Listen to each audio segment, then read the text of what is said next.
तो hello friends, आप सभी को स्वागत है। आज हम लोग क्लास 10th का एक्सरसाइज 3.3 का क्वेश्चन जो है एक का छठा नंबर क्वेश्चन हम लोग आज सॉल्व करने जा रहे हैं। तो इससे पिछले वीडियो में आप लोगों को हमने एक का पहला, दूसरा, तीसरा और चौथा, पांचवा सब बता दिया है। तो आज हम लोग छठा नंबर क्वेश्चन को सॉल्व करते हैं।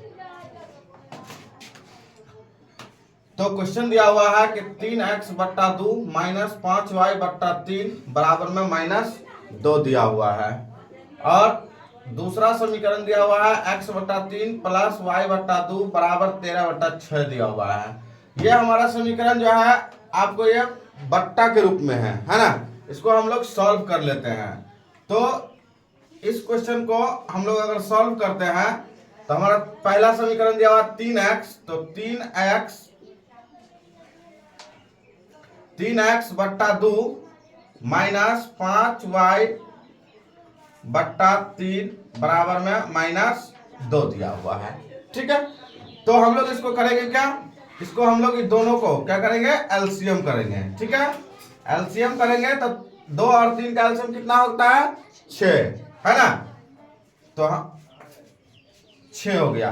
2 से हम लोग भाग देंगे 6 में, तो 2 तिया 6, यानी कि कितना आया, 3 को अगर हम ऊपर में 3 से गुना करते हैं तो 3 तिया 9x हो गया। माइनस है तो माइनस लगाया। ठीक है, 3 से 6 में भाग देंगे तो 3 दूनी 6, यानी कि 2 गुने ऊपर से 5 करेंगे तो 2 पंचे 10, यानी कि 10y बराबर में कितना है, इधर माइनस में 2। इसके बट्टा में कुछ नहीं है तो अपने मन से 1 हम लोग लगा सकते हैं। ठीक है, अब देखो हम लोग इसको क्या करेंगे, कोना कानी क्या करेंगे, इसको हम लोग गुना कर देते हैं। ठीक है, तो हम लोग गुना करेंगे तो ये हमारा कितना आ जाएगा, ये हमारा हो गया 9x माइनस 10y बराबर 6 दूना कितना हो गया, 12, यानी कि 12, तो माइनस में 12।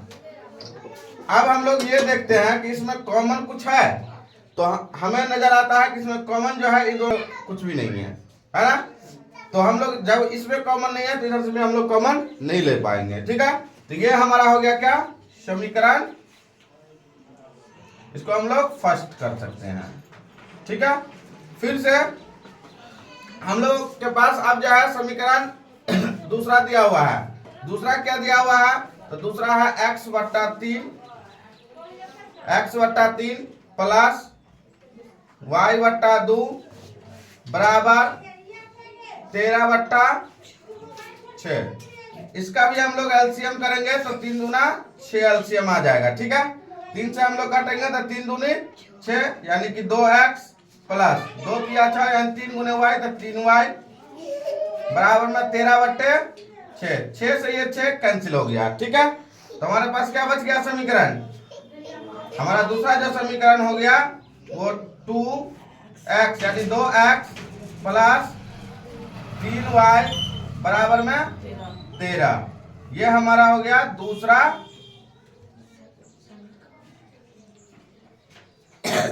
समीकरण। ठीक है, अब हम लोग क्या करते हैं, समीकरण फर्स्ट से लिखते हैं। क्या करेंगे, समीकरण फर्स्ट से लेना है। ठीक है, समीकरण फर्स्ट से क्या दिया हुआ है, तो समीकरण फर्स्ट से है 9x, क्या है 9x माइनस 10y बराबर में कितना दिया हुआ है, माइनस में 12। इसको हम लोग क्या कर सकते हैं, तो इसको हम लोग देखो ये वाला भाग जो है इसको हम लोग उधर कर लेते हैं। ठीक है, बराबर से उधर है ना, उस साइड हम लोग कर लेते हैं। तो ये हमारा कितना हो जाएगा, 9x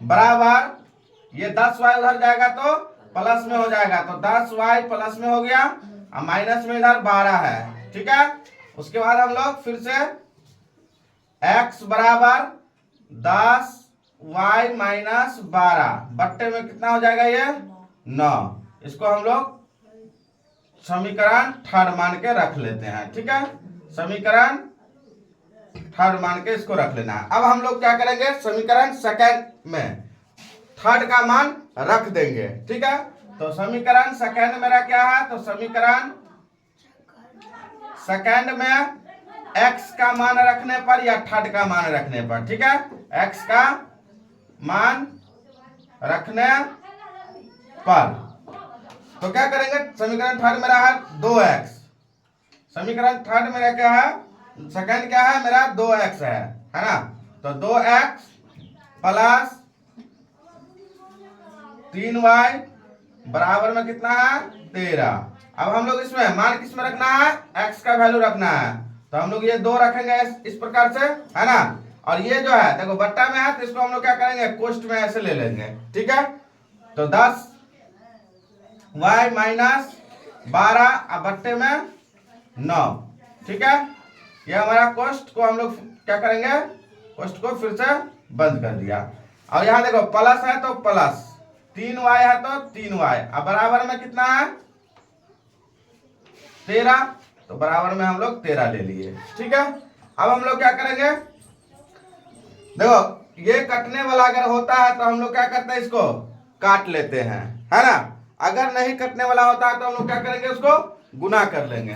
तो देखो 2 से हम लोग 10 को गुना कर देंगे, तो 10 गुना कितना हो जाएगा 20y माइनस में 12 गुना 24 अब बट्टे में 9। ठीक है, प्लस 3y बट्टे में क्या है नहीं कुछ है तो 1 है। ठीक है, बराबर में 13।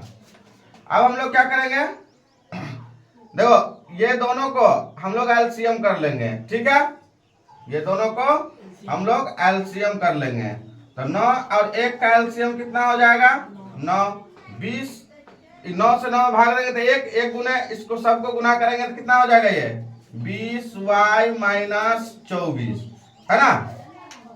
उसके बाद मेरे पास प्लस है तो प्लस 1 से 9 में देंगे तो 9, 9 गुने 3 करेंगे तो 9 तिया कितना हो जाएगा ये 9 तिया 27, प्लस का चिन्ह तो प्लस देंगे। ठीक है, और 9 तिया मेरा हो गया यहाँ पे कितना 27y बराबर में कितना है 13। ठीक है, अब देखो इसको क्या करना है 20y है इधर 27y है, दोनों प्लस में है तो 27 और 20 को हम लोग जोड़ देंगे तो कितना हो जाएगा जी, तो 20y और 27y कितना हो गया 47y, और इधर बच गया कितना मेरे पास माइनस 24 है इधर। ठीक है, अब हम लोग क्या करेंगे इन 9 को 13 से गुना कर लेते हैं, है ना। ठीक है, तो 13 को 9 से गुना करेंगे तो कितना हो जाएगा 117। अब ये 24 को उधर लेके चलना है। ठीक है, तो 47y बराबर 117, ये माइनस से उस साइड जाएगा यानी बराबर से उधर, तो 24 प्लस में हो जाएगा। ठीक है, तो हम लोग इसको हम लोग क्या करेंगे 47y बराबर 117 24 को हम लोग जोड़ दिए, है ना, तो कितना हो गया ये हो गया 141, है ना, 7 और 4 11 के 1 हासिल 1 2 1 3 1 4 1 का 1 यानी 141। ठीक है, अब देखो हम लोग जो है इसको आगे बढ़ाते हैं तो y बराबर अब लिखेंगे y बराबर, है ना, तो मेरे पास हो गया ये y बराबर ये 47 किसके नीचे में चला गया 141 के नीचे में हमारा ये चल गया 47। तो हम लोग आगे क्या करेंगे, तो हमारा y बराबर कितना हो गया 141 बटा 47, ये हमारा कितना मरतबे कटता है 47 से हम लोग इसको काट देंगे तो ये मेरा 3 मरतबे कट गया। ठीक है, तो इसीलिए y बराबर कितना हो गया 3। अब हम लोग क्या करेंगे समीकरण ये थर्ड में, है ना, समीकरण थर्ड में y का मान रखने पर, ठीक है, तो ये हमारा है x बराबर 10 y माइनस में 12 बट्टे में कितना है 9। ठीक है, तो हम लोग क्या करेंगे अब हम लोग y का वैल्यू इसमें डाल देंगे। ठीक है, y का वैल्यू अगर हम डाल देते हैं तो हमारा वैल्यू कितना आएगा यहाँ पे, तो देखते हैं हम लोग। तो 10 गुने y का वैल्यू कितना है 3, तो यहाँ पर गुना है तो हम लोग 3 कर दिया गुना में, माइनस में 12 है तो 12, अब बट्टे में 9 है तो 9 कर लिया। ठीक है, अब 10 को 3 से क्या करना है गुना, 10 को हम लोग 3 से गुना करते हैं तो कितना हो गया 10 तिया 30, तो 10 तिया 30, माइनस में कितना हो गया 12 बट्टे में 9, तो 30 में से हम लोग 12 को घटा देते हैं, है ना, तो कितना आ गया मेरे पास 18 बचता है, और इधर हम लोग 9 बट्टे में है। ठीक है, अब 9 से हम लोग क्या करेंगे, इसको भाग दे देंगे, 9 दूनी 18, तो इसीलिए x बराबर कितना हो गया 2, तो अतः x बराबर 2 और y बराबर हमारा जो वैल्यू है वो 3 है। ये हमारा इस क्वेश्चन का आंसर हो गया। तो फ्रेंड्स, आप लोग जो है अगर बिहार बोर्ड की तैयारी कर रहे हैं तो हमारे चैनल को जरूर सब्सक्राइब कर ले और अपने दोस्तों के पास भी शेयर करें। इस प्रकार के वीडियो देखने के लिए आपको धन्यवाद।